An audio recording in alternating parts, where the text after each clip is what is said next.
but just want to so a little bit about TPS Fest. This was previously TPS Unconference. We switched to the Fest format this year to just kind of see what new things could come out of that. And so TPS Collective, there's a little bit of information on the screen. I'm not going to read it all to you, but you're welcome to get involved in any way that you're interested in. The website, and I'll be sharing some links in the chat, but the website has plenty of information about that if you're interested. And then for this session specifically, we're not going to need a note taker because Derek has such beautiful notes that he's going to show and share with us. And this session will be the sole recorded session. If you need any accessibility accommodations, please let us know. And there will not be breakout rooms.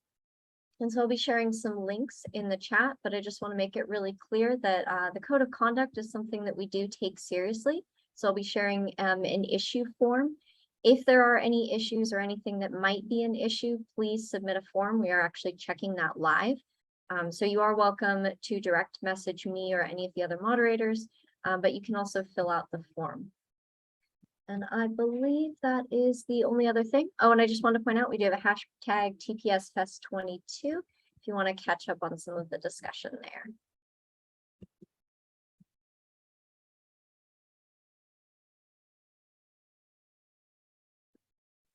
Okay, so I think everyone should be able to see me. Let me scroll up to the top. So welcome everyone. This is Teaching with Primary Sources for Beginners. My name is Derek Christian Quezada Meneses, and I am the Outreach and Public Services Librarian for Special Collections and Archives at the University of California, Irvine. So a little bit about the session. The goal of the session is to teach you the basics for planning and executing what I typically do, which is usually a standalone 1-hour session for teaching with primary sources. Now, I know this isn't technically the unconference, but I kind of planned it as an unconference, even though now it is a fest. But for my own sanity, I kind of wanted this to be a more informal and conversational sort of session. So I'm not going to be using a PowerPoint. I'm actually going to be using the document that you see in front of you as a way of fostering discussion and allowing you to make suggestions, comments, disagreements live. So at the very top of this document is a link. Hopefully Kelsey will share that if she hasn't already in the chat. And so you're welcome to join and make comments, add notes, whatever you'd like throughout the rest of the session. Now, this is the third session that I've taught for this. And so I've taken notes, conversational points previously. And at the end, I'm going to merge all of these together to kind of make a little bit more of a robust guideline for teaching with primary sources. So this session also assumes that you haven't really taught a primary source introductory session before, or if you have, you haven't done it with a lot of structure or planning and just kind of want some more detail or nuance about how to approach that.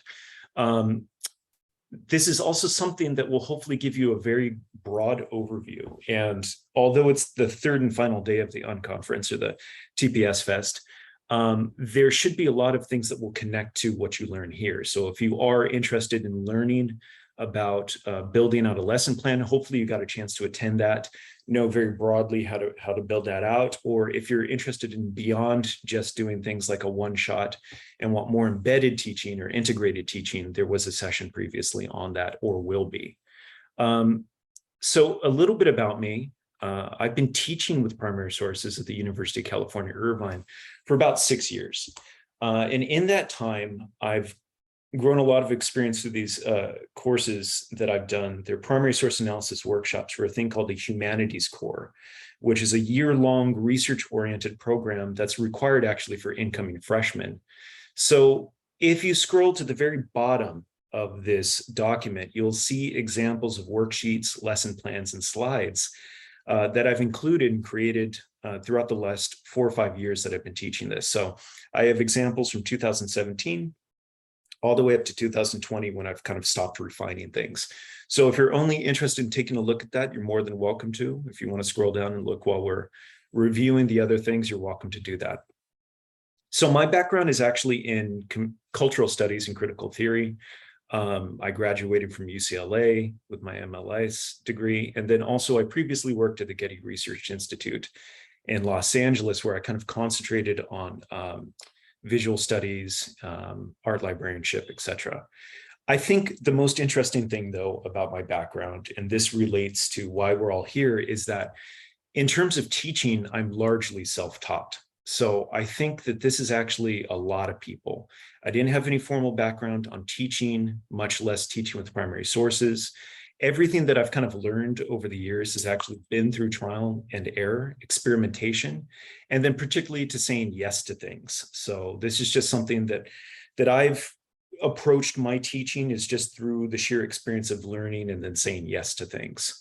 So actually, let me go ahead and close a window that I have open here. Okay, so I'm not getting slacked in the middle of my presentation. So yeah, that's my background, learning by trial and error.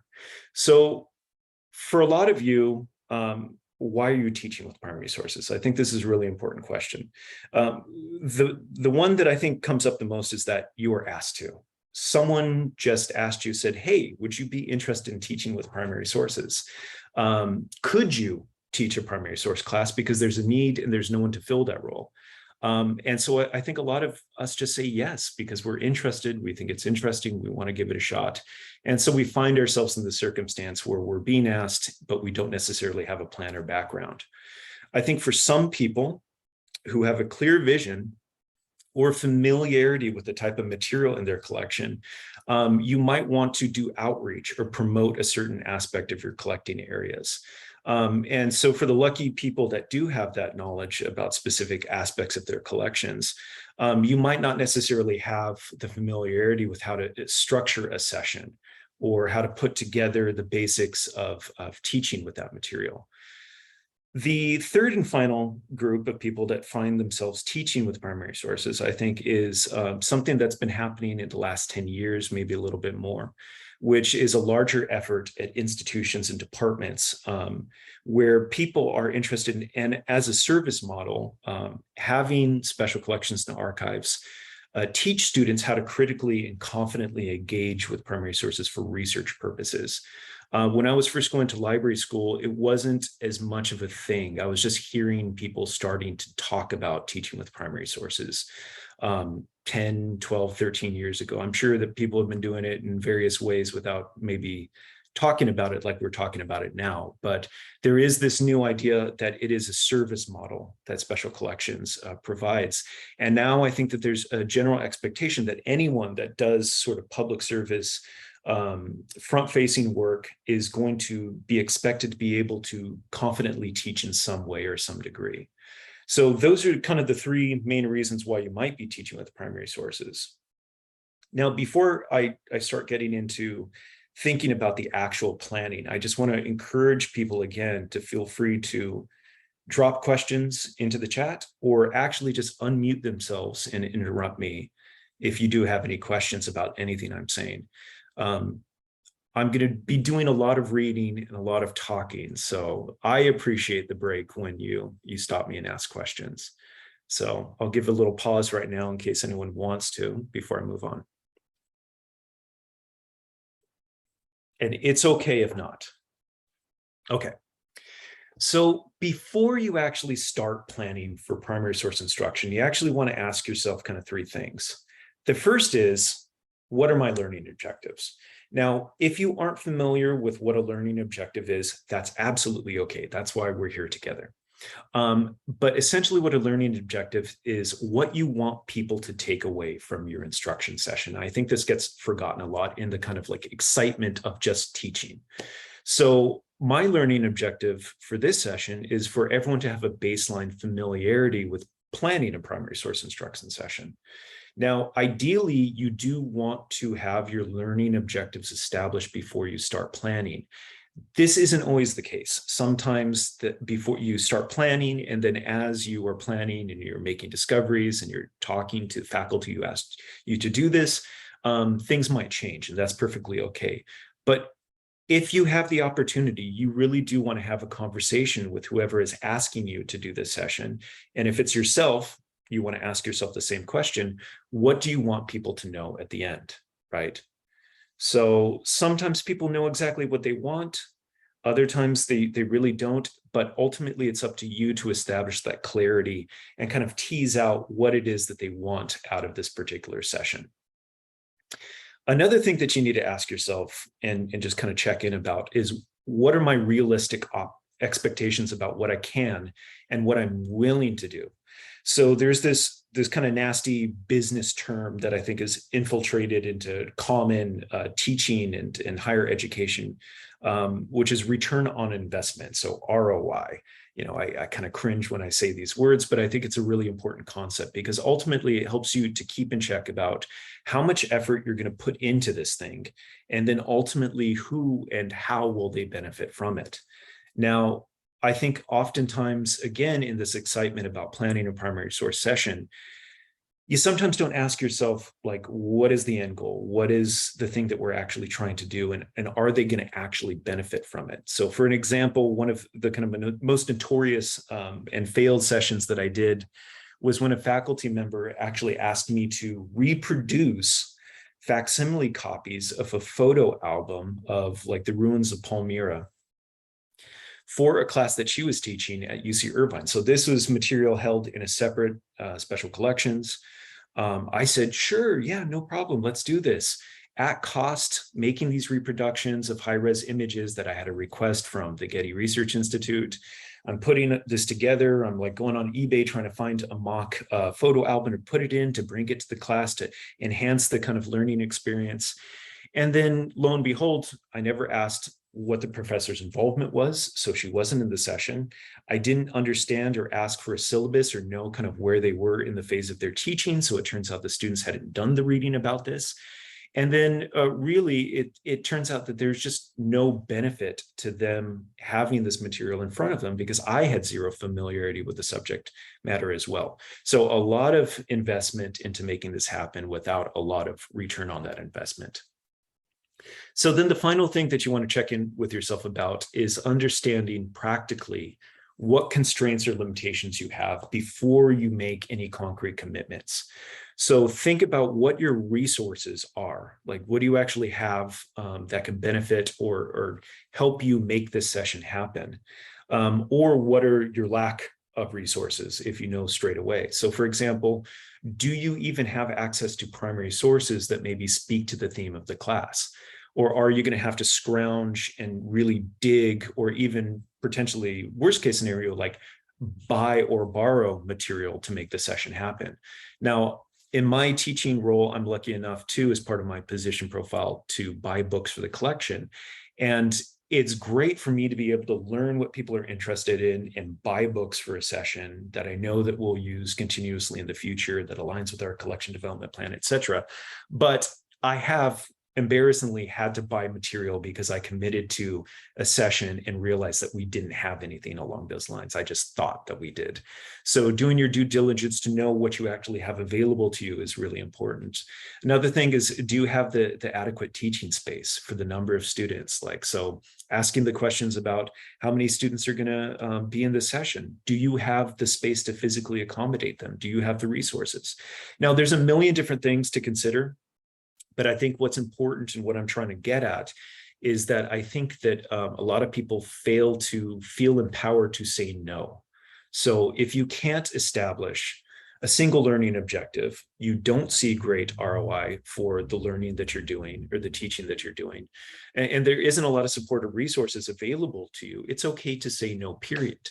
Now, conversations in previous sessions have brought up this point. It's like, when is it okay to say no? Like, you're all starting out as beginners, and I think that there's a hesitancy to say no to a session because it's like, then they're never going to come back and ask again, right? But what I've highlighted here as a little note to myself that I can't see. So essentially what it says is that you can and should negotiate the terms of your teaching, though. So you don't have to give a hard no. And I think for librarians in general, there's this idea that we never have a hard no. If someone comes to us from a different institution and they have a reference question, it's not on us. We'll still try and answer it to the best of our ability. So if you don't have the resources and you don't have the time available, or you don't have the material, it's okay to say, I don't have this. We don't have these things in place, but let me work with someone else. Let me look towards scheduling this in the future. Let me talk to the curators to look at maybe if there is material that we can purchase for it, and doing this at a different time or in a different way. So just keep that in mind. You can say no, but it's better to look at ways of negotiating that no. So are there any questions, any horror stories that anyone wants to share before we actually begin?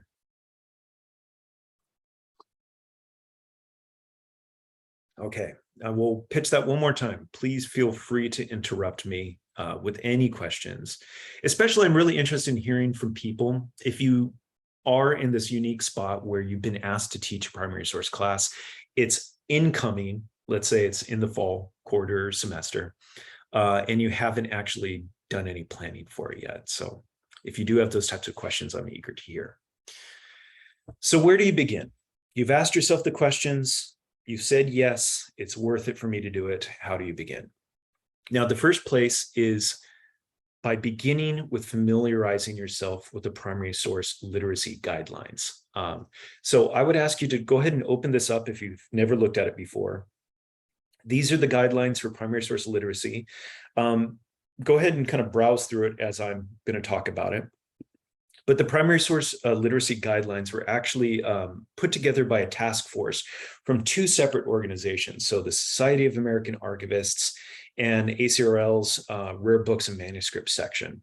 Now, they put this together in 2018 because of this, again, which I was mentioning, this really growing demand for this type of work, teaching with primary sources.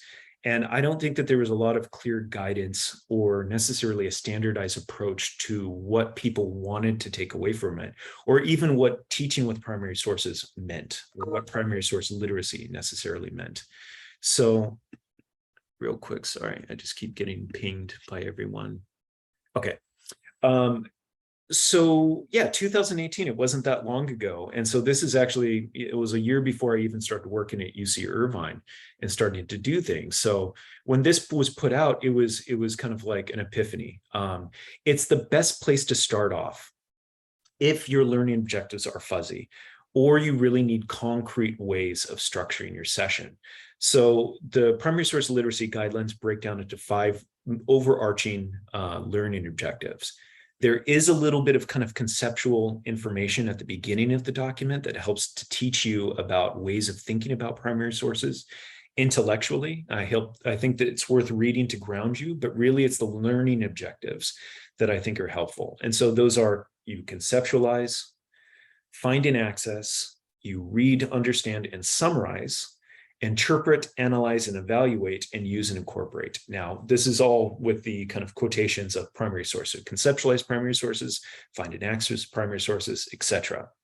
So these are ways of thinking about learning objectives for primary sources. And for each one of these learning objectives, it actually breaks down into even smaller, more bite-sized, useful learning objectives that you can use to mix and mash into a session that speaks to your specific needs. So you don't have to do each one of these in order for it to be useful. And in fact, I think that that's a beginner's mistake when they're first introduced to these guidelines, is that your first inclination is, I want my students to be primary source literate, so I'm going to throw all of this stuff into my planning session. Now, it can be done because I've done it, but you do it very poorly. No one gets any substance from trying to pack in all of this at once. So I think a better way of looking at it is in the different types of activities that you might be familiar with. In terms of sessions or classes that special collections and archives offer, and how that relates to a very specific and concrete learning objective. So the easiest one, the one that's kind of a dirty word, is the show and tell, right? Supposedly, and I'll talk a little bit more about this, between passive and active learning, this is maybe an example of passive learning, right? You're being shown some material, and then you're telling them what it is and why it's significant. But this actually correlates to the learning objective, which is conceptualized. So what you're actually doing, the learning objective from a show and tell, is to help students distinguish a primary source from a secondary source. As well, it's also helping to serve to demonstrate how primary sources work within a specific research project or within a specific academic discipline or area of study. So if you are being asked to do a show and tell of the history of photography from your special collections, that's what you're doing. You're demonstrating, okay, what is a photograph? How is it different than a secondary source? What does a primary source photograph offer you as a student? How does it relate to the genre of study, of the research project of the history of photography? So I think it's really clear that you have these perfectly aligned learning objectives that actually relate to these various activities that you're already familiar with. So I won't get into the details of each of these, but another one that I think that we offer tends to be this navigating and using archival resources. So like, if, for example, teaching people how to navigate the systems so they can find, request, and then consult with material, right? This is another one that we're all familiar with. We do this kind of general intro to using special collections, and these learning objectives are clearly find and access, and then of course use and incorporate. I'm going to jump ahead to an example. Well, actually, no, I'll backtrack. Another one that we'll talk more in depth about, this is kind of the crux of this learning session, is primary source literacy analysis workshops. So these are where you're sitting people down in front of material and you're asking them to learn how to analyze a primary source. So you hear this a lot, primary source literacy, how to analyze a primary source, the crux of working with a primary source for a research project. This is what we're going to concentrate on today, but this aligns with the learning objectives 3 and 4, which is read, understand, and summarize, and then interpret, analyze, and evaluate. Now, just to show you that you can mix and match these learning objectives without them necessarily being perfectly paired, you can do these experimental or boutique sessions. So that's another type of primary source instruction that we're often asked to do. We have a special project. It could be a Born Digital project, could be an oral history that leads into an exhibit. One example for me is that I was asked to put together a primary source instruction session for a dance choreography MFA class using artist books from our collection. Now, the learning objectives I used was conceptualize. So what is a primary source in this regard, and interpret, analyze, and evaluate. So how do you look at, analyze, evaluate an artist book?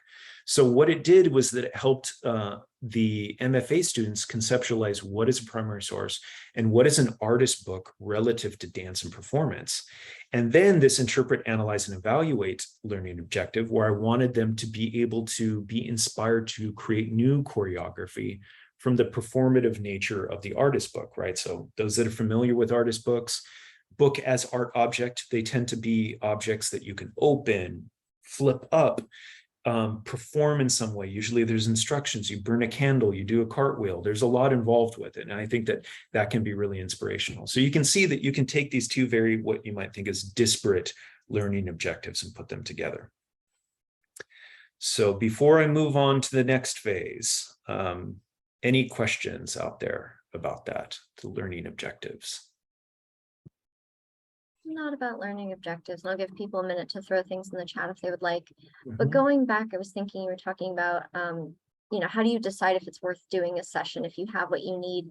And coming from the perspective of someone who's not affiliated with the archives, but would be offering sessions to my liaison areas, I kind of wonder, what do I need to know if I get a request? What information do I need to get in order to go to the archives and say, is this a reasonable request? Like, what pieces do I need to pull while I'm telling my faculty, I'm not promising anything, but I'm looking into this? And then kind of separately, if I want to pitch things, do you have any suggestions about specifically like reaching out to archive staff? If I'm asking, like, how do I know what's there? Because I'll be honest, archive collections are not terribly easy to search. And so I don't know, I guess what I'm asking is, are there ways to present this so that if you were receiving this request, it would be a reasonable thing to respond to? That's a great question, but it's also a huge question because I could teach another session just on that. This came up in another session where it was like, what is the relationship of subject or liaison librarians to special collections and the kind of expectations for teaching? And I mentioned it that I have this wedding planner philosophy for approaching the relationship between special collections and then the rest of the library teaching department. And that is that I view myself as an authority on the collection material, but not a subject specialist, as someone who is an expert in planning these types of sessions. But what I think of is this wedding planning model where someone would come to me with an idea of what they wanted to do very broadly, and then I would help them to kind of like make it exactly what they want, right? So having that conversation with the subject librarian or the liaison to be like, okay, you've got an idea, you kind of have a rough sense of what you want it to be, like, so let's use the wedding metaphor, the flowers that you want, maybe the type of location, but you don't know where, how many people roughly, but maybe more, maybe less, depending on certain constraints, the colors, etc. And so I kind of do that too with the session. It's like they might say, hey, I want to do this like a really incredible embedded thing, and I want, 3 parts and 4 parts. And then I might talk them down and say, okay, since this is your first session, why don't we start small? Why don't we do 1 session? And if it goes well, we'll look at doing another session the next quarter that builds on some of those basic learning objectives.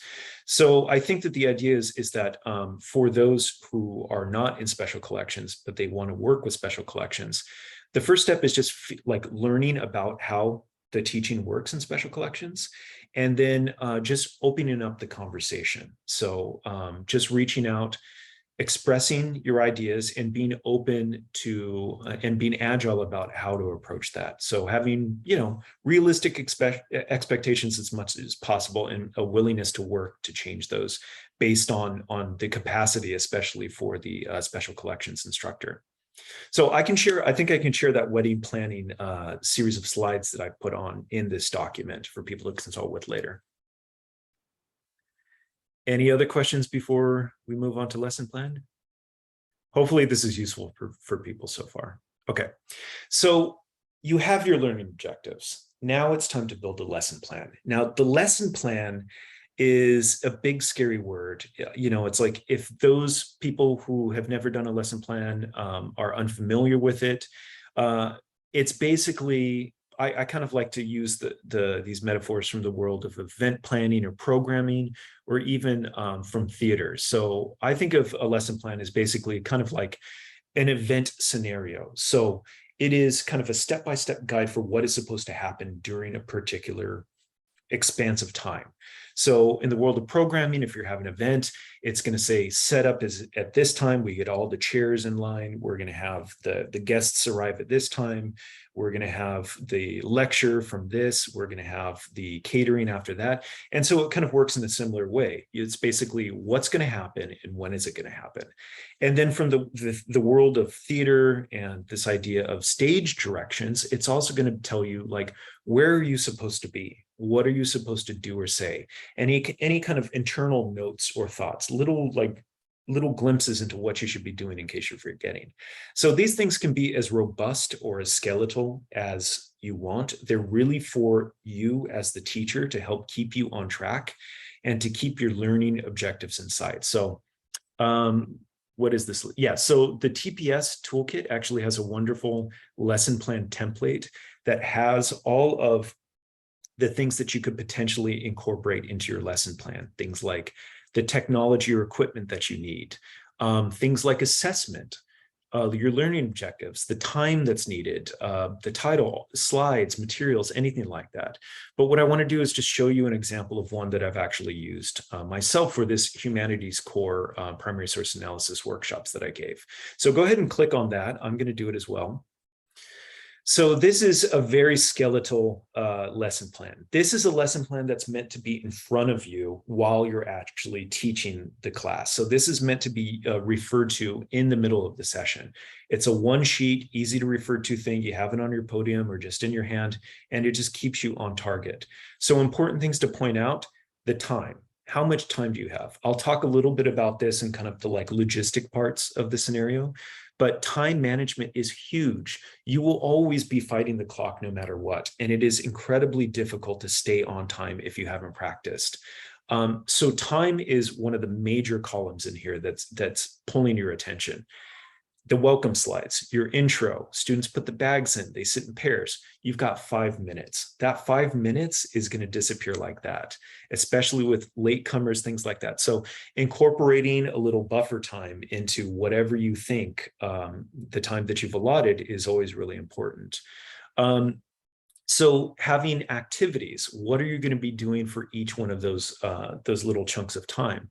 What slides are going to correlate to that time that you're talking? So if you have very select slides and you want to stay on target with a particular topic within a particular time frame, listing out which slides you should be using during that time frame is incredibly important. I mentioned things like stage directions. So these italics are notes to myself saying, don't take too long, because when I do this group practice where I'm having everyone participating together, I tend to just go on and on because it's a really fun activity. So it's just a note to myself, remember, don't take too long. So you can get an idea and a sense of how these work and how they might be useful. Now, I mentioned they can be as simple and skeletal as you want, or as robust as you want. So this is another example that I use, and this lesson plan, so a more detailed one, is actually a lesson plan that I use to teach the teachers the same humanities course primary source analysis workshop, right? So I know how to teach my class.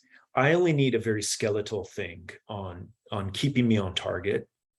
But if someone is being asked to teach a class they've never been taught before, they need a lot more detail. And so this is going to have like who's involved, who's doing the planning, who can you reach out to if you have a problem. We framed this as kind of a recipe cookbook. It's for that primary sources cookbook thing. Anyway, so in an ideal world, it wouldn't have nutritional info. It would just be, this is what the class is, but we framed it that way. So please ignore the little metaphors there. But it has things like the primary source literacy guideline, the specific learning objectives. So that way, a person that's handed this and say, okay, you're going to use this to learn how to teach the session, they can refer to the learning objectives and understand exactly what they want people to take away from this. Things like cooking time, so approximately how long will it take to prepare? How long will it take to teach? All of the things that you should have to be able to teach this course, everything listed out, no matter how small, that way you can go down off the checklist before you walk into that room and know exactly what you need. And then preparation, how long is it going to take? How do you prepare for the class, the setup, the breakdown, and then, of course, the actual instructions for teaching the class, going step by step by step, literally introduce yourself, talk about the goals, and then more complicated things like the group activity that I was talking about, where I tend to go on and on. And then what we will talk about as well, which is the methodology for analysis, which is a little bit more complicated and really demands a certain granularity and approach. So all of these things, I'm sure you're tired of hearing this all now, but all of these things are really, really, really drawn out specific because of the goal of this type of lesson plan, which is to teach teachers to teach. So you can have a very light lesson plan, you can have a very robust one. Oftentimes there's somewhere in the middle when you're first beginning. Okay, so a couple of quick things to point out when it comes to lesson plans. Just again, you want to think about who's going to be involved and what are they going to be doing. So if there are more people involved than just yourself, you really want to make sure that the roles that they play and their expectations for what they're doing are articulated. This is particularly the case when it comes to the professor. So what is the professor's role in this if they're going to be in attendance? If you don't articulate that early on, it's really easy to kind of step on each other's shoes, right? So the professor might feel power to interject every other moment. And if that's the case, it can really throw you off and you can kind of falter and have difficulty, especially if you haven't done this before. It could be that you do expect a level of input from the professor because say you're teaching history photography and you know nothing about photography. but you do know a little bit about the material in front of you, and you expect them to chime in, and they're in the back checking their email. So professor involvement, expectations like this is really important. The lesson plan is great to share with a professor ahead of time, so they can also just make sure that everything for the session looks good. A lot of times we'll just send the bibliography of material and that's it. But I think it's important for us to receive their syllabus. We send them a lesson plan as well. I already talked a little bit about how long it takes. So just know that you will always be running out of time. So consider that. What are you going to be using and how? So things like worksheets, slides, a material guide. So if you aren't familiar with the material or you need prompts for yourself to be able to talk about that, it's great to put notes to yourself, like a teacher's guide for the bibliography. Just add your notes to that. You can share it with the class or not, but if I've never taught with material before, I like to put together a material guide. Slides, if they're necessary. I have all these examples at the bottom of the document.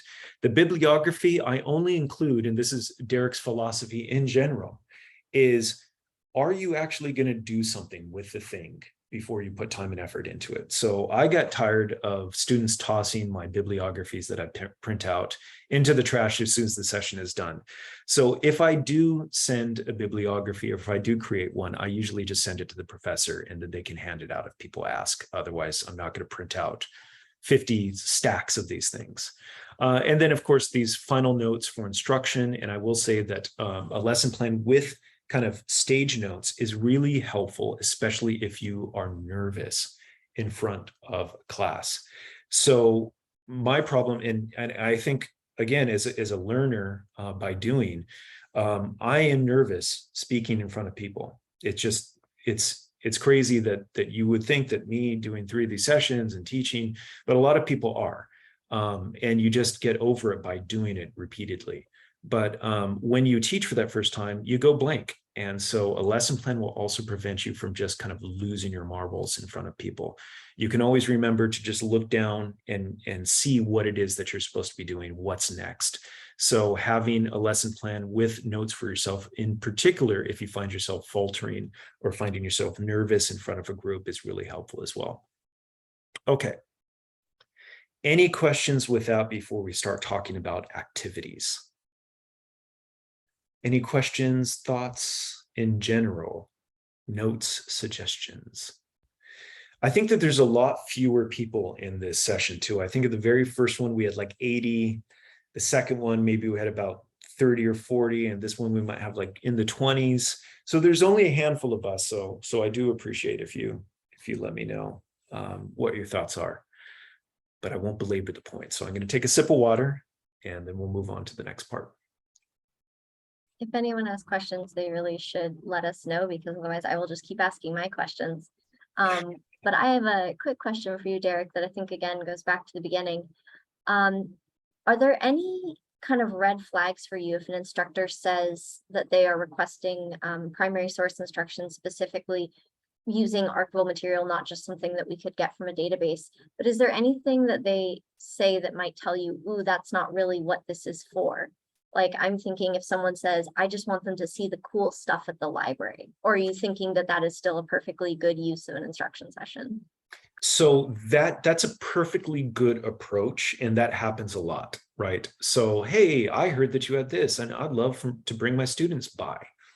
Boom, right? If you don't ask those questions, if you don't kind of like go through that negotiation process, and you just allow them to show up, you don't know what's going to happen or what the expectations are or how it's going to play out. I've allowed that to happen. I've wasted a lot of time like pulling 100 items, and I have this big setup because I looked up their class. I'm like, oh, they're going to love it. And that they're there for 10 minutes because they're just passing through. So that is a perfectly good kind of, hey, I'm interested, but you have to have this kind of like, for those from reference background, need a research consultation session. And I think that I've mentioned this previously in other sessions that I've done with this, but break out from the email mode. So if you can get a person on the phone for 15 minutes, or if you can meet the person for coffee, or better yet, invite them to actually come into the reading room or into the special collections and show them what the place looks like, talk to them about the material, and get an understanding of what they expect beforehand is ideal. Because oftentimes they'll see all this stuff and they'll go, oh, I didn't realize you had so much stuff. Like there's actually so much that we can do together. So it's better to know that before you put the planning in. Okay. Another question came in through the chat real quick. Just asking if there's an optimal ratio of students to instructors. Yeah, so I think, yes, I think that there is. I think that when you have more than about 20, 25 students, it starts getting a little difficult. I'll talk about this down the ways, but library assistants, especially those in training and wanting to learn more about becoming a primary source instructor, are wonderful people to have assistant help. So you don't necessarily need a co-instructor. It's helpful. So if you are doing these sessions and you're working with a subject liaison or a subject librarian, that's wonderful because you can kind of bounce off of each other and manage it. But when you're dealing with 40, 30, 40 students, it's very difficult to manage the activity. You need people kind of walking around, and I'll talk more about this, the kind of working the room. You do need an additional person, I think, once you pass around like 20, 25 people, I think, and then it becomes a little unmanageable. Okay. So now we're going to just talk about activity, and we're going to move into the activity itself, group activity, and then the methodology for doing a primary source analysis. So I think one of the most important things that you needed to actually articulate in this lesson plan is the activity. What are you going to be doing in the session? What are you asking people to do with the material? Now, this is that engaging with material. So there's a lot of people who are just like, okay, I want to have primary sources.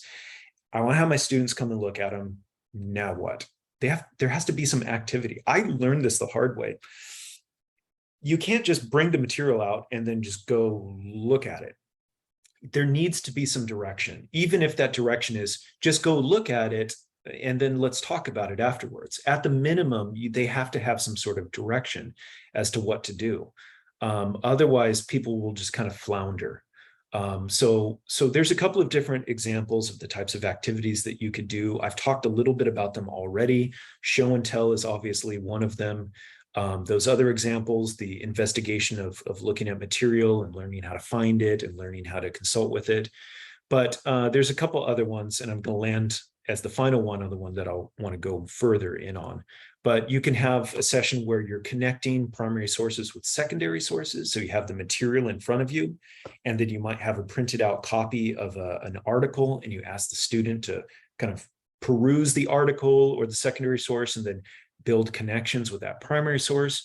You can do kind of fun activities where you're having them work as a group to do like a mock exhibit. I also find this fun to work with secondary sources, where you have some primary sources and some secondary sources, and then you're having the students imagine that they're putting on an exhibit and look for themes across those.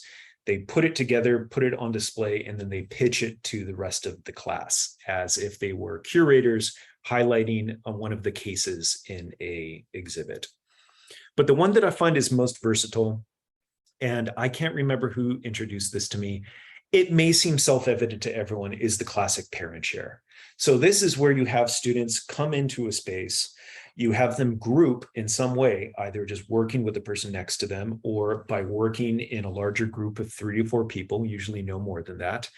They have one primary source in front of them, and they do the analysis, and then they share back to the group. Now, this tends to work really well for this read, understand, and summarize learning objective and that interpret, analyze, and evaluate, because what it does is it allows the students to bounce ideas off of each other. They can work together towards a common goal. So they're increasing their learning through active learning, right? They're talking these things out. They're saying, I don't know, what is this? There's a call and response that's taking place. And then, of course, there's the fundamental pair and share. So you're sharing out their discoveries with the rest of the class. So they're learning from their colleagues, and they're not passively learning necessarily just from the instructor, right? They're hearing the insights, commentary from other students, which I think is really invaluable. So this is an example of active versus passive learning, right? So the pair and share for me is a really good example of active learning. And we don't need to belabor active versus passive learning too much. I think we all know what that is. Passive learning is sadly what you all are experiencing right now, just given the sheer breadth of material that we have to cover.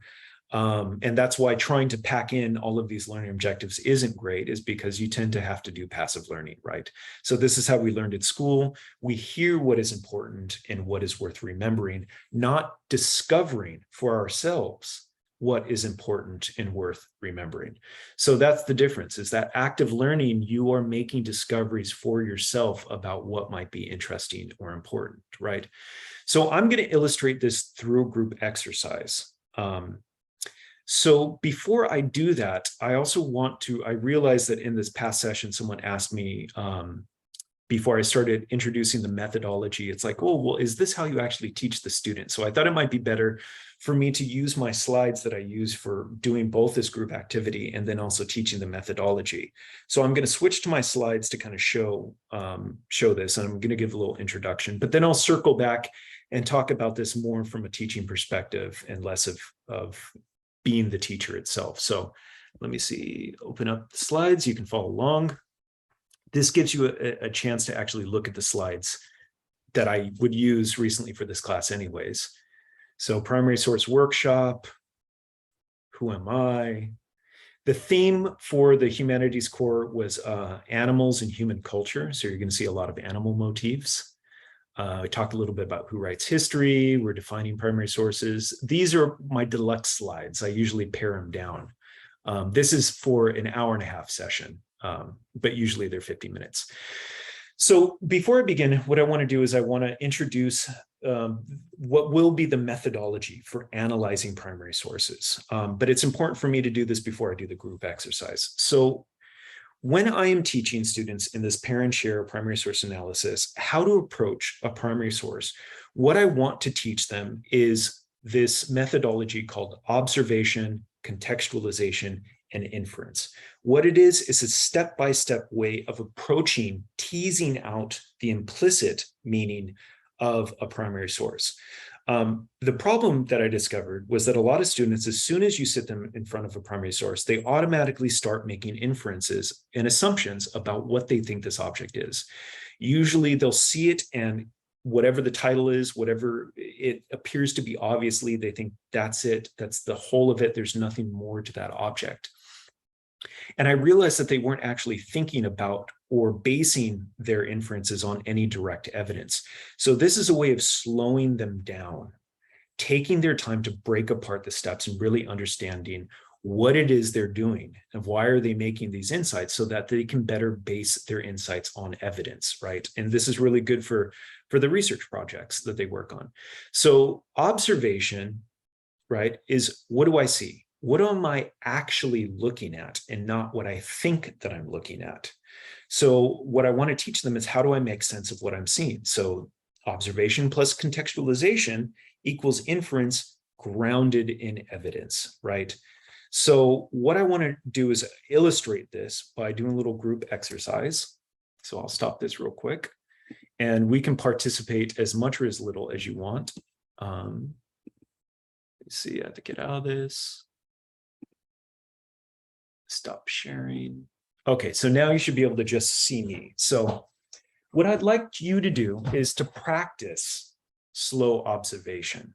So I have in front of you a thing, and this is what I'll do with the students. I just want people to call out a single observation about this, not an inference, but a single observation. What do you actually see? Give me one thing. Kelsey, you might have to help me with keeping track of what the things are. See people? Okay, you don't see. I wonder if there's a way of pinning me. Let me see if I can pin myself. Let me know if you can see me holding a book.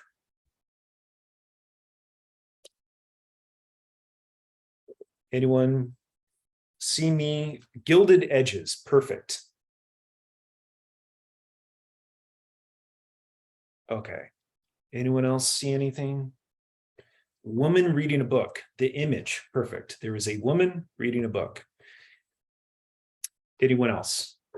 A thing, what is this? What are we actually looking at? book. You'd be surprised when I do this group activity, how few times students say the thing that I'm actually holding and how it's actually pretty important in the observation phase. Oversize. So what is oversize?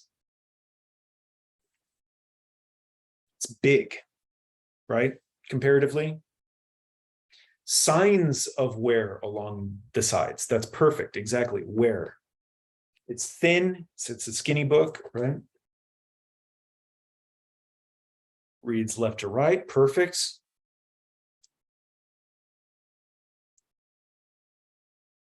Embossed, gold, leather bound. Yeah, perfect. Beautiful gilding, decorative cover. Okay. I think that's enough to go off of. So yeah, there is a slip in it. And so you can tell this is from the library. Okay, so these are all really, really important observations. And as instructors to be, none of you really made any inferences, but often one of the things that I get usually when I do this exercise is old, right? People say, oh, it's an old book. So that's where I kind of break things down and go, okay, is that an inference or is that an observation? It's an inference because they're saying it's old and they don't know why they're saying it's old. They're saying it's old because there's wear, signs of wear along the side. They're saying it's old because there's gold and gilding and embossed images on the cover. They're saying it's old because it's leather bound, right? But they don't know why they're necessarily saying it's old. There's these observations, there's actual evidence that leads them to a grounded inference, right? And so this is what I want them to practice, is really thinking about why they're saying the things that they're doing, right? And so basically, from all of the insights, all the observations you've made, you can start making inferences about what this book is and how it was used beyond literally the thing itself, right? So you can start teasing out the implicit meaning behind this from the explicit, it is a book about a thing, without even opening it, just based on the insights that you made, right? So because it's big, right? Because it's oversized, what can we say about how it was used? Is this something that we're putting in our pocket and taking on the go, right, in the carriage? So what kind of inference could you make about how it was used?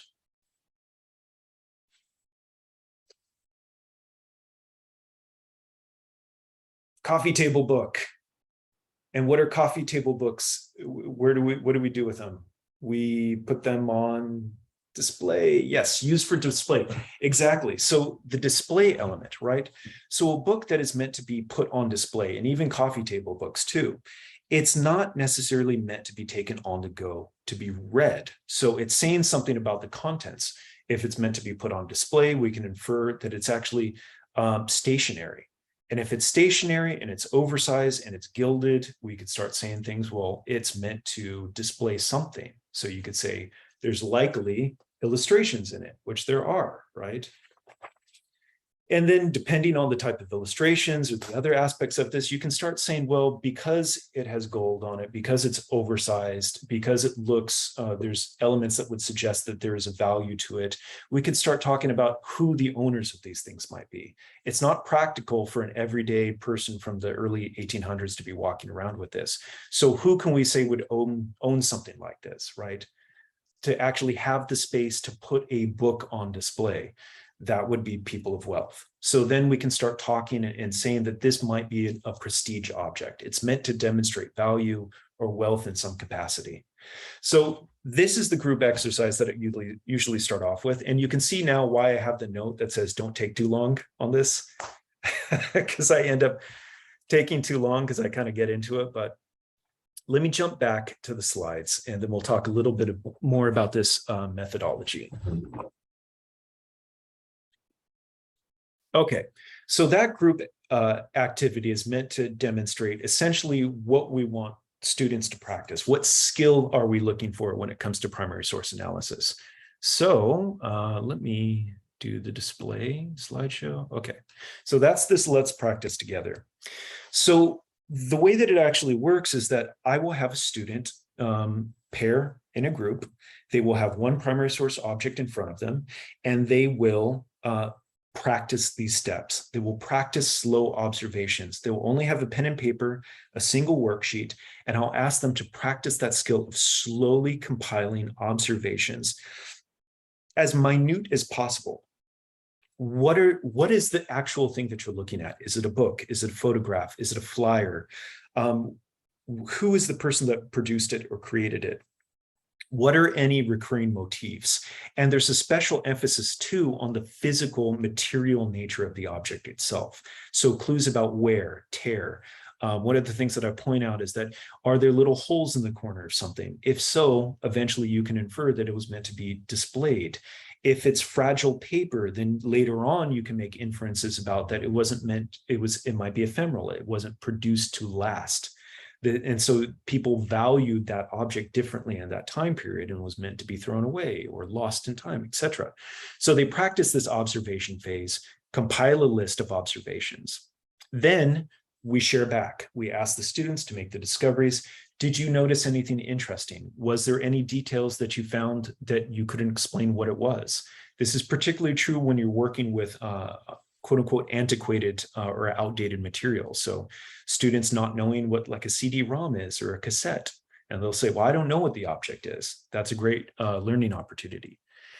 So this is the first part, observe. We have them at the 3-part step, share, and then we go to contextualizing. So now this is the phase where we're asking students to then take those observations and then learn more about what those things are.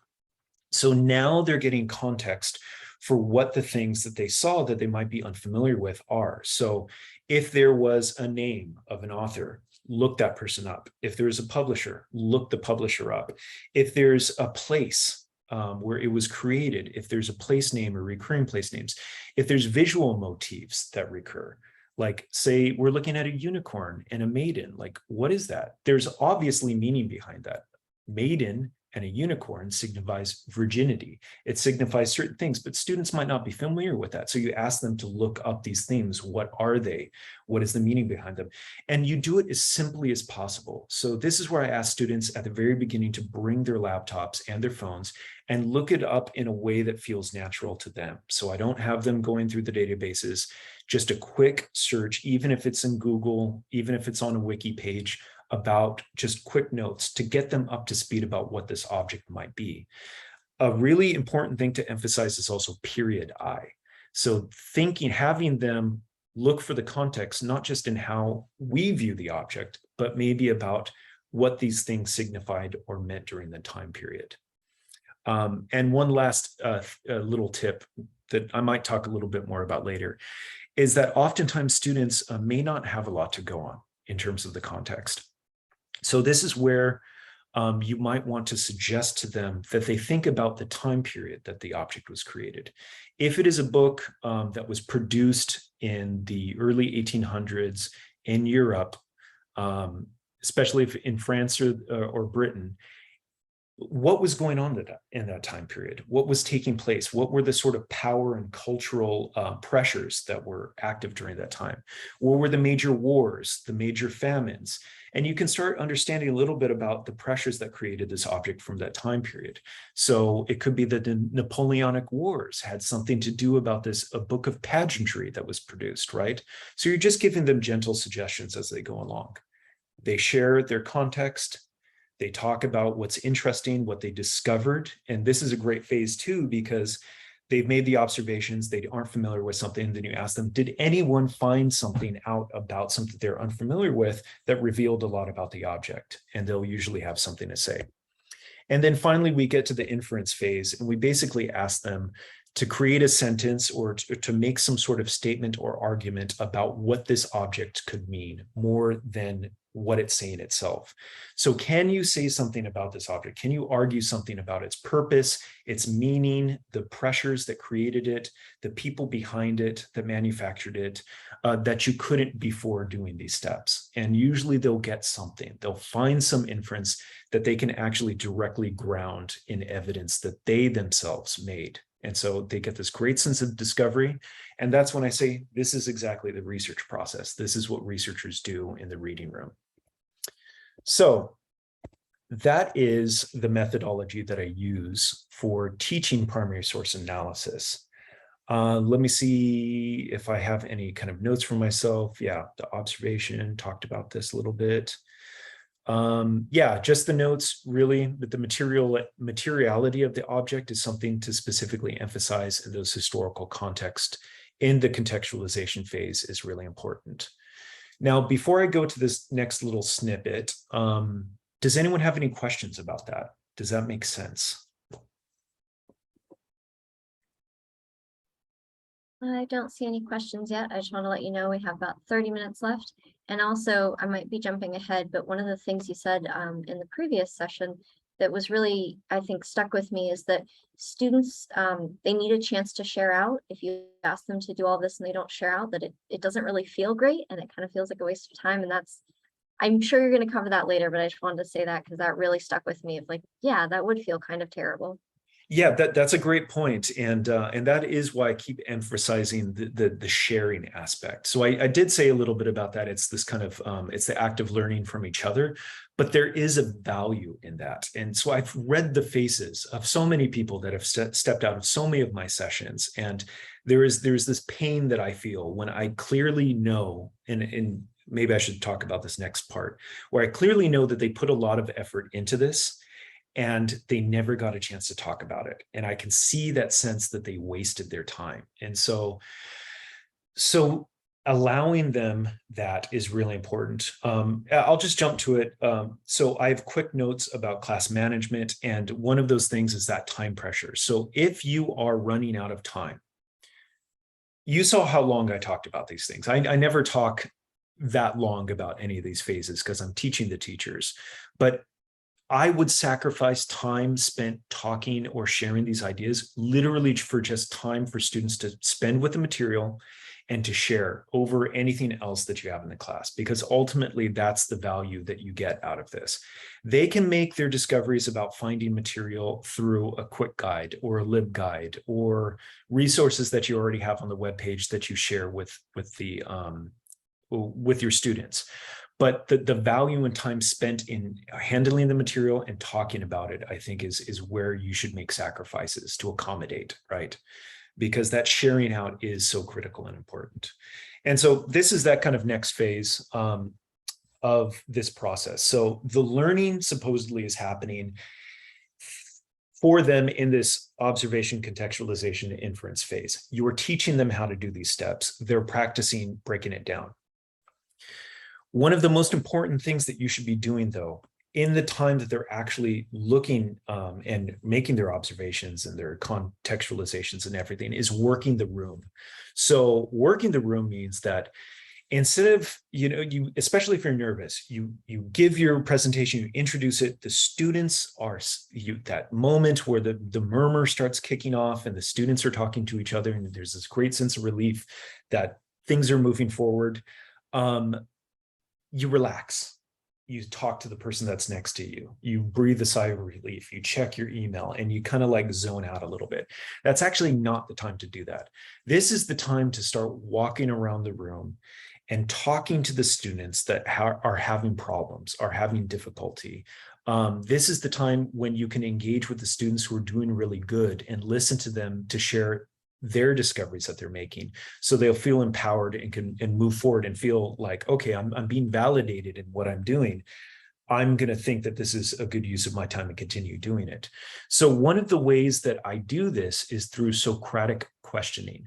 So this is really helpful, especially if you notice that there's any quiet or inactive students.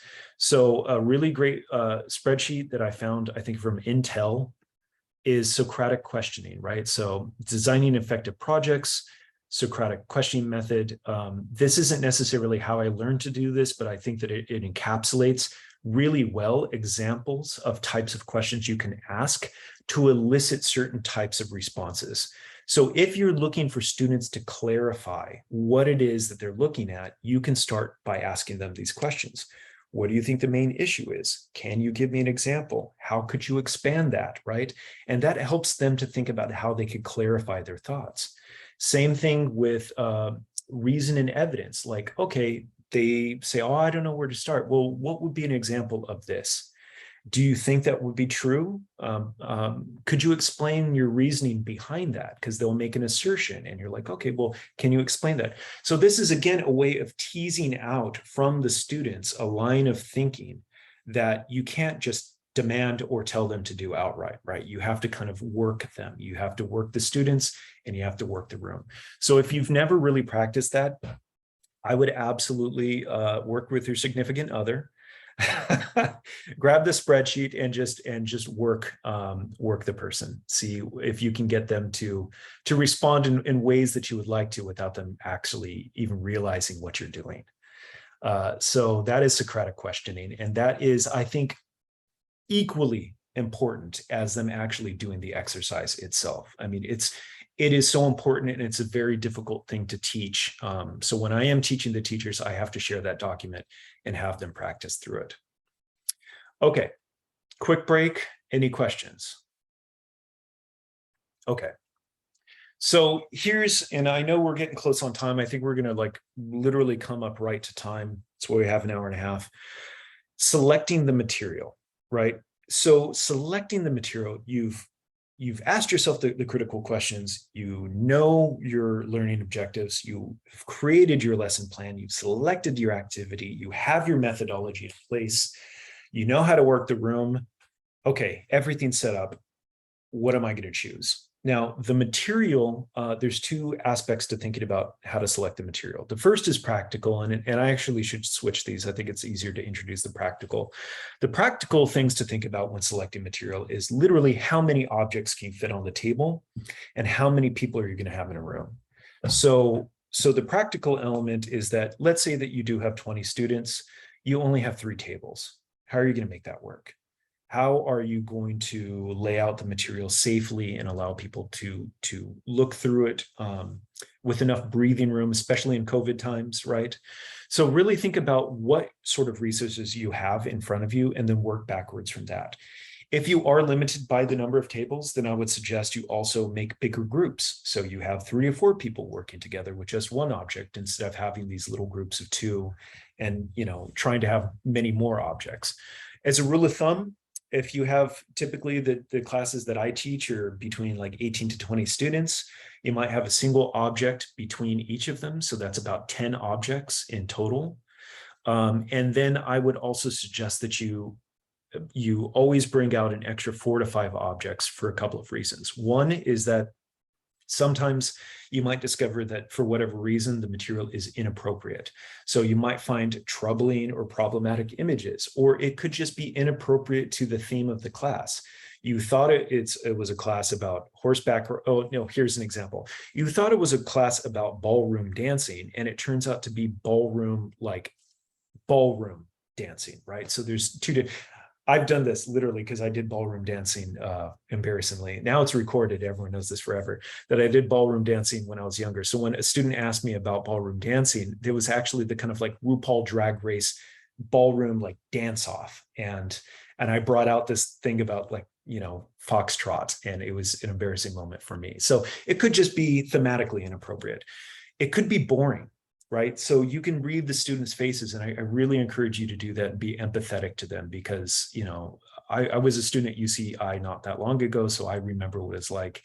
If you are stuck analyzing a boring thing, even if it is germane to the class, you never know what's going to be boring to someone. So just offer something up in case that you see that kind of oh my God, this is what I'm stuck with. And then the other aspect is that it's fragile. So this is a warning to you. Doing these sorts of instruction sessions, you have to encourage students to handle the material. You have to allow them to flip it up, look at all angles, hold it. Obviously, for any of these sessions, and I have it in my slides, so you'll see there is a point where you talk about handling the material. And there's also videos you can send. So I'll save talking about that later, but it will get damaged and you have to accept that. But what you should do is you should have additional material that you can switch out when there's a problem. And you should also be able to have some sort of policy or approach to dealing with that. So if a cover comes off in the middle of the session, you aren't freaking out and the student isn't freaking out and feeling like they did something totally wrong, right? Okay, so notes about picking visual material. It's really great for you to pick diverse types of material, so formats and dimensions. So if you have, and sometimes there's no way of avoiding it, but when you're selecting the material, try and find a rhythm where it's like the material is different. You don't have the same 8x11 piece of paper. This is a luxury if you have the time, really search through. But I find that selecting a diverse set of materials around a theme really speaks to the students, especially when they have to switch material or when they're listening to other students talk about that other material. It's enlightening because they can learn about the technology, they can learn about these diverse sets of media.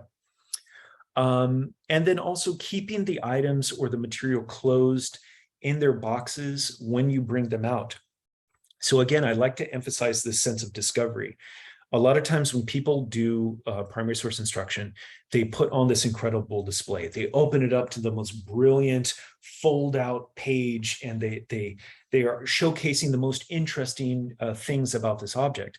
I find that it has a greater impact when the students make that discovery. You're asking them to open it and talk about what they find. What better way is that they open the book and they see this incredible fold out that they pull out? Or when you leave the artist book in front of them and it's this tiny little box and they open it up and it's this accordion fold that literally wraps around the room. It's like the joy that they experience in that moment of discovery is worth keeping it in the box instead of putting it on display. It also saves you time too. Okay, so then here comes the more theoretical aspect of selecting materials. Now, what I'd like to share with you is that there's some considerations that were created by, I think it was the Outreach Committee, which is a part of RBMS. I'm not sure if it's TPS related, but you would click on this document and it's ethically teaching primary sources that reflect histories of violence, hate, and oppression. This was put together by some colleagues recently within the last year. And I think it's a really incredible resource as an instructor for learning about how to approach difficult, problematic material. History is awful. There's awful things that have happened throughout all history. And pretty much anything that we talk about historically has some terrible side to it. So it's really good to review this and have some techniques for addressing these things before it becomes a problem. And they give some really great examples. But for the sake of brevity and for just talking about material, they have like 4 considerations when looking at material to select. So one of the first things that you want to think about is you want to select material that I think reflects different historical moments, especially things that suggest change over time. I think this helps to imply agency on the part of subjects of violence in particular. So for example, if you're selecting material about a certain group of people who were subjugated or broken apart by war, you don't only focus on just the material as it relates to that time period. So maybe a good example is the Southeast Asian Archive at UC Irvine, which documents the exiled diaspora of people from that area from the American war in Vietnam, right? So you had this terrible war, people are displaced. If you only concentrate on that and don't select any material that maybe represents the people before or the people after as they arrived and set up really like vibrant, incredible communities in Southern California, in the North Midwest, I think in Minnesota or Michigan, then you're only stating one aspect of this narrative, and you're not giving the people any agency or power. Another one is including images or representations of empowered resistance. So for anything that you're talking about where it depicts brutality or subjugation or oppression, if you can find primary sources that also kind of counter that narrative, that's really incredibly important. So an example that I like to use, I taught a class about the history of witchcraft, European, early modern, Renaissance, late medieval European witchcraft. Almost all of the primary sources we have are like witch finder things, the Malleus Maleficorum, right? The witch hunter's guide, and all these brutal things about like what to do to witches and like how they're unholy to God and all this kind of stuff. Now, the class isn't about 20th century or 21st century witchcraft, but I still bring out zines from the neo-pagan, from the witch talk communities, right? So I buy these zines to complement this material because of its brutal nature. And I just bring it out anyways, because it shows this narrative that the image of the witch has been reappropriated and revalidated. And it just also, it lightens the mood and it creates a better atmosphere and it more open for conversation. The other consideration you want to make is that don't just focus on the most prominent figures in the history textbooks. Now, this is a time management thing too. So oftentimes when you get a syllabus and it's like, this is the history of science, you choose the big names because it's easy to do. You don't have to do any research about it. You know who those big figures are: Isaac Newton, Albert Einstein. I can't think of any scientists right now. But what you want to do is you want to try and tell the stories that are not often told. And those exist in our collections. They really do. So making a small effort to look up like who might relate to these themes, but not necessarily be the big names. So history of science, for example, obviously I'm all wearing black. I was a goth in high school, so I'm going to use yet another ooky spooky example, right? I always bring out alchemical works when we talk about the history of science, because I like to show that those scientists and those people who are interested in exploring the natural world were doing it in a diverse and unique ways. So, and then the last thing that I'll say is that you really want to document as much as possible the decisions that you made in selecting the materials. So this does not have to be exhaustive, but I've been called out many times for why I chose something or didn't choose something. And I think it's important to relate to students and to people why you chose this. Now, you can't be authoritative. You can't be all-encompassing. We can only work with the things that we have knowledge in our heads about the subject and then the material available to us. So by just documenting, I know that these things exist. We don't have them in the special collections. This was the best I could do.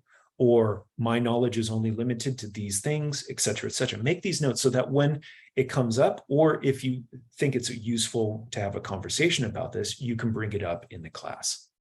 So those are my notes about selecting material. We only have 2 more little sections to go. I should be able to finish this up real quick. But any questions for anyone on that? Okay. As a quick out branch of that, I do want to say something about approaching diverse literacy technologies. So you will often be asked to work with material that you aren't necessarily familiar with, or is maybe a little bit technically, in terms of technology literacy, complex or complicated. And so it's difficult to sometimes teach students how to approach analyzing this stuff, right? Because maybe you don't know anything about it. Maybe the students don't know anything about it. So I have a couple of quick suggestions for things like photographs, artist books, born digital material. The first thing is that you don't want to assume any knowledge on the part of students. Not everyone has a background in everything. So oftentimes you will encounter students that have no idea about how a photograph is shot, developed, and fixed, right? They don't know anything beyond the digital, and that's okay. So my other point is that don't disparage anyone for their lack of familiarity with certain types of outdated or unfamiliar technology. It's really easy to bring out a whole bunch of material, hard drives, diskettes, iOmega zip drives, and then, kind of balk at the fact that they aren't familiar with these technologies. Having students not know what a CD-ROM is not the end of the world. And we shouldn't disparage them or make them feel bad about it, because what will happen is that they'll immediately shut down. If even jokingly you go, I can't believe that students don't know what X, Y, and Z is. It's like, well, of course they don't, because they're born after when people used them. So I've made the mistake of doing it to people, and I've seen that look in people's face. And I realize that it's a learning opportunity. They tend to be excited about types of technologies they've never seen before, even if it is a photograph. So that's a great learning opportunity to teach them about the process. So this goes into my suggestions for working with that type of material if you select it and know you're going to use it ahead of time, which is when you're tailoring your worksheets, or if you are going to create some sort of guide, incorporate into that a very brief summary of how the technology works, when people used it, and usually a sort of a list or a lexicon of language to describe those parts and details. So for born digital material, think about the fact that born digital isn't always just born digital. It has a physical carrier. So it's a hard drive, it's a diskette, etc.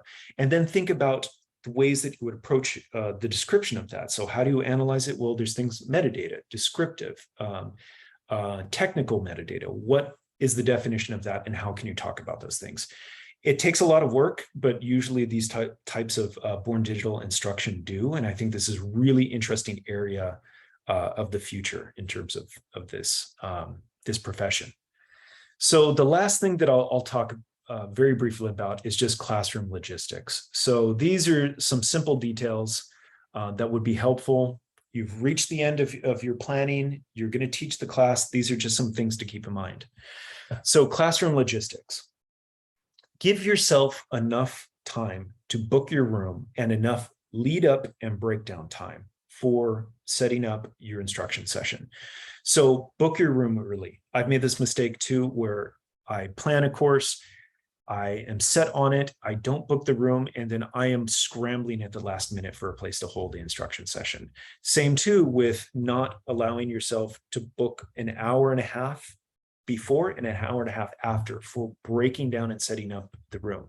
You will have students, especially if someone books the room immediately after you, pouring into your class just as you're at that critical share moment, because they're waiting to get in for the next class that's going to happen. It's really disruptive. And you also need time to put away things, take care of the material. If you're nervous, practice in the room that you're going to teach in. And I found this to be a wonderful technique for, especially if you're doing a presentation. You know, you find the conference room where you're going to teach in, you go in there an hour beforehand, you stand in front of the room and you practice. This is also really helpful for noticing if there's any like pillars that are blocking students. So that way you don't put a table there so they can't actually see you as you're speaking, or just knowing the layout of the room. So as you walk it, you're not tripping over bags, or you're not like creating sort of bottleneck issues with access to the bathroom or the exit. Another thing is that a great role for the professor, if they're not going to be involved, is assigning them to manage food and drink monitoring, and then also students that come in late. So the professor, if you don't tell them to do this, will not do it. But if you tell them, hey, can you help students come up to speed if they trickle in late? Usually the professors will tune into what you're telling them, and then the students that come in late, they'll take them aside and get them up to speed, so you don't have to stop the session to do that. Equally, having a cart off to the side, so as soon as they come in, you can tell them put their bags aside or put their Starbucks drinks on that cart. It just prevents the whole issue of having to put stuff away mid-session. In terms of handling the material, and I talked briefly about this, so I'm not going to go at length. My suggestion is to send them something beforehand. So this is a really great YouTube video. I think it's from some special collections at Ellis Library. Let me see. It almost doesn't matter where it's from, but oh yeah, I'm just getting YouTube stuff. There's a YouTube video that shows safe handling. There's a million of them out there. You find the one that works for you and you send it to the professor ahead of time, and you ask the professor share it with their students and watch it. Usually students are happy to watch like a 3 to 4 minute video about special collections in whatever capacity. It prevents you from having to really go in depth. Obviously, you want to have your notes about what is and isn't allowed in the class, and you want to go over any particular handling. So if you have rare books, holding it in the cradle, you know, photographs, no fingers on emulsion, things like that. But generally, an overview of safe handling can be done with a video that's shared with the professor beforehand. And then finally, assessment. I'm going to skip over time management because I've talked about it, but the assessment is something that a lot of people talk about, a lot of people put a lot of effort into, and a lot of people never do anything with. So again, Derek's philosophy of ROI. I think assessment is important, especially as your instruction program is beginning. But really, unless you plan on doing something with all of these stacks of papers or all of these Google Doc forms that you've accumulated, and you have a precise vision for what you want to do with it and how to incorporate that information for improvement, don't waste your time. Concentrate on using the 5 minutes at the beginning, 5 minutes at the end that you would have the students fill out these forms, and add that to that sharing out time, or for additional time for them to practice with the materials. Assessment is valuable, but again, use it strategically. So with that, 5 minutes left in the presentation. I haven't had really any questions, but we do have just a few moments if you'd like to ask any.